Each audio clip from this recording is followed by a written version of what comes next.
nagpapasalamat sa aking Diyos sa tuwing kay aking naalaala na parating sa bawat daing ko ay masayang nananaing ako patungkol sa inyong lahat.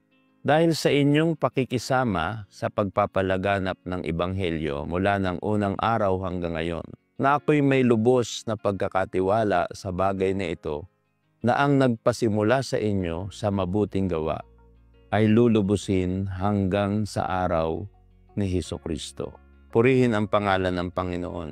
Ang pangako ng Panginoon sa mga naglilingkod sa Diyos, ang pinaka-climax at katuparan talaga ng lahat ng ating ginagawa, ay kailangang makarating tayo hanggang sa araw ng ating Panginoong Hesukristo.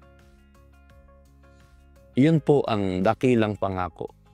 Kung tayo man ay gumagawa ng lahat ng ating ginagawa tungkol sa Diyos, ano man po yan, tayo ay dumadalo sa mga services, tayo ay tumutulong sa ebanghelismo, tayo ay tumutulong sa mga pagtataguyod financially sa ating mga lokal, tayo ay tumutulong sa ating mga kapatid na nangangailangan, tayo man ay nagbibigay ng ating mga handog na nakakalugod sa Panginoon.